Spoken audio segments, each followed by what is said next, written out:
G'day there monkeys, welcome back to my channel. If you are new here, be sure to hit that subscribe button and click on the little notification bell. That way you'll be able to see all the videos I'll be uploading in the near future. Make sure you stay tuned till the very end. I do have a message that I want to share with you all. Without further ado, let's get into Pandemic Part 2. Fear. The spectacle of fearsome acts. Somebody steals from me, I cut off his hands. He offends me, I cut out his tongue. He rises against me, I cut off his head, stick it on a pike. Raise it high up so all in the streets can see. That's what preserves the order of things. Fear.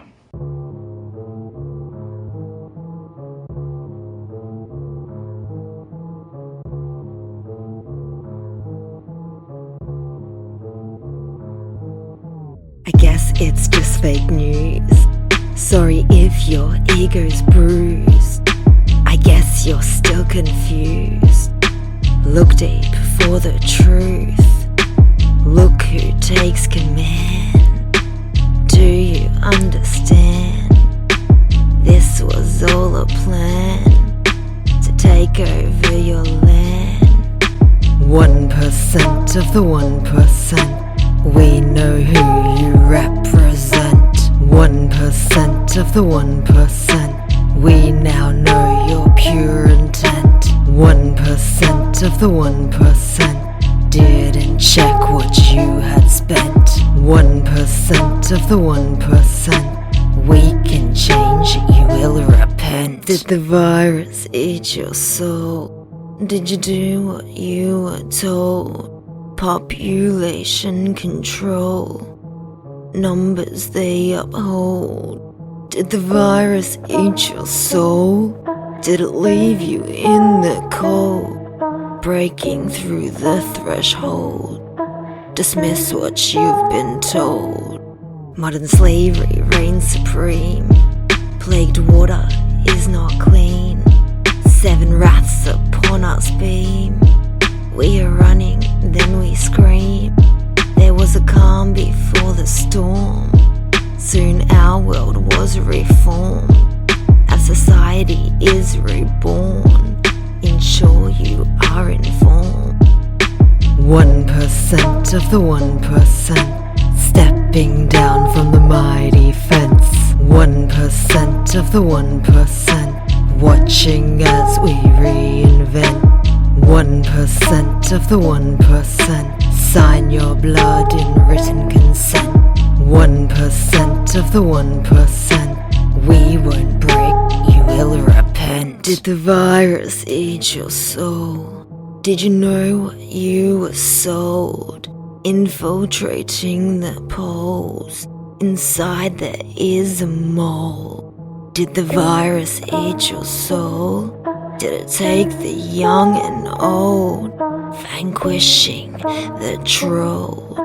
Madness now unfolds, stopping strangers on the stairs to transport them to his lair, giving more than they can bear, because he knows their true affairs. He is here to save us now. Laser beams through the crowds, breaking down the wall. Where we go one, we go all. 1% of the 1%. Crying out in rich torment. 1% of the 1%. Losing touch with what makes sense. 1% of the 1%. Running out of pure dissents. 1% of the 1%. We will rise, you will repent. Did the virus eat your soul? Did it mess with all your goals? Reality remotes, generosity's loophole. Did the virus eat your soul? Did it burn you on the coals? Temptation hits its toll. Now their heads will roll. So I've got a little story that I want to tell you guys. So you know how sometimes we want to share something with someone and we put a lot of passion and hard work and effort into that so that we can share that with them and so that they'll enjoy it and it's something that we'll be proud of. We can find ourselves often getting really confused, really stuck, really evolved in the confines of our own head. And then we can go one further and tell ourselves that it's really easy to give up. I've been in self-isolation a lot in the past for medical reasons, and it's not really anything new to me, and it's something that I can handle, but it's something that it wasn't always easy to handle. It took a long time to get to the point where I felt like I could really be alone. And human connection is something that we need in life. I had the goal for over 11 years of working in video production and film. About 4 or 5 years ago, I started filming the first videos of what was going to be on my YouTube channel at the time. I just kept falling unwell and I wanted to be in a place where I was able to produce content continuously on a regular, frequent basis. I couldn't sign up for that back then. I couldn't give promises or give my word. That's something that I'm big on. So in just the 1 week of isolation, I started filming my first YouTube video. I got that one up and then I started filming the second one. It made me realize that it was something that I should have started 4 or 5 years ago. It's something that I shouldn't have held myself back from, and it's something that I never will again. So back to my story. I was working really hard on all these like basic video editing techniques. I'd just been kind of working in self-isolation in a room for almost a week. And I was getting so fucking tired. My eyes were red. I was crying. I was having little anxiety, panic attacks. I just needed to keep working and the work progress wasn't ending. So when it finally did and I produced a video, I was so fucking excited and I went and showed my mum. Because schools were cancelled, my mom's a teacher.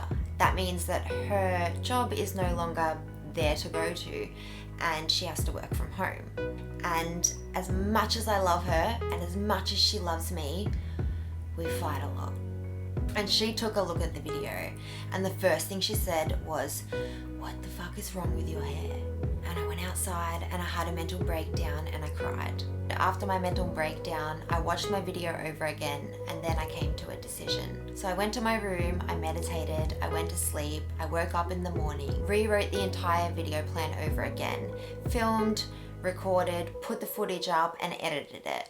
Right when I got to editing it, I realized the file was corrupted. So I decided, look, quality over quantity. So rather than have like extra videos up in the meantime, I'd rather wait and have good quality videos with fucking decent content in it. And you know what? Over the period of that time, I learned a lot fucking more by persevering. I got ready, I filmed it again. Then it fucked up. Then I got up, I got ready, I filmed it again. Then it fucked up. Then I got up, I got ready, and I filmed it again. And I never do that. And it all stemmed from the fact that my mum said to me, "What is wrong with your hair?"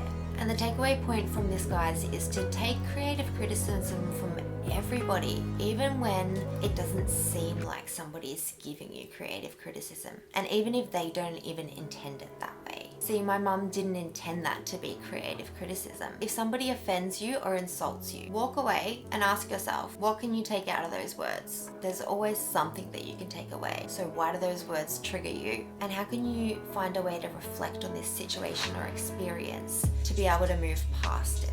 Most importantly, was it the person who spoke those words to you, or was it you who spoke them to yourself? In my case, I had spoken those words to myself first. While I was editing the footage, I was cringing the entire time, and I still kept editing it. So chances are, if my hair's making me cringe, if it's making my mum cringe, it's gonna make all of you cringe, and that is not what I want to do. I want to give you something to laugh at, something to enjoy, something to have fun with, not something to be irritated by. So yeah, that was the nerve that my mum struck.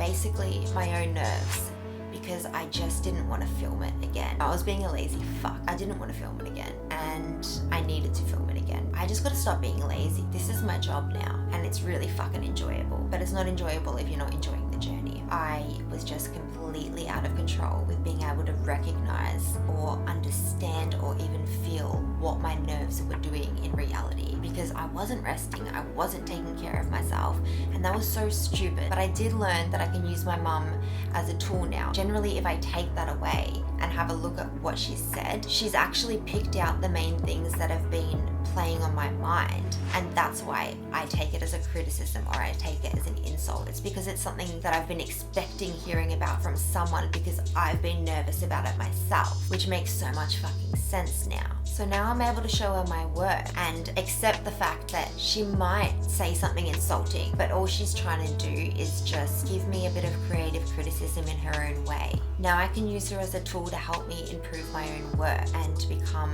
a better producer. By learning little lessons like this, guys, I've been able to come together with myself and make way better quality footage for you guys. I'm able to grow, I'm able to change, I'm able to evolve, to keep you entertained, to keep you comforted, to keep you laughing. So guys, while Earth is in uncharted territory at the moment, find out what you want your territory to be. Recreate your world, your life, your awareness. Reflect and decide upon what you want out of life. Take control of that and then start taking small steps towards making that a reality. A small step every day helps so much. Guys, now is the perfect time to do all the things that you've never felt that you had the time to do. And likewise, it's the perfect time to do all the things that you've always wanted to do. You have all the time in the world to do anything you want now. Go for it. Make your dreams a reality. Explore meditation. Get creative with art. Decide where you want to go when this pandemic is all over and start learning a language for that country. Try a new home exercise like movement and activation, yoga, Pilates. Make up a new recipe and cook with your family. Learn a TikTok dance just so that one day you can be like, yes bitch, I know this one. Download a song and learn to sing it all the way without reading the lyrics. Write that book that you've always wanted to write. Record that podcast that you've always wanted to release. Film that YouTube video that you've always wanted to make. Write a letter to someone. Guys, just do what makes you motivated to do more. Don't settle for the concept of being happy, content, or comfortable. Push past those boundaries and join me in the light. I'll see you next session. We're going to open up this bad boy and we're going to see what he does. If you're out there and you're feeling alone, I love you. Let me know in the comments below what's going on and we'll have a chat. What kind of false realities have you been breaking free from lately? And how do you guys deal with creative criticism? Alright monkeys, don't forget to subscribe to my channel. Click the notification bell and select all. That way you'll be notified when I post next. I hope you enjoyed Pandemic Part 2. I'm so glad that my passion is to provide you with light and laughter in such dark times. Remember guys, be stronger than your strongest excuse. And the only person that you ever need to be in competition with is the person that you were yesterday. Thanks again for joining me in another session where you can break free from your false reality.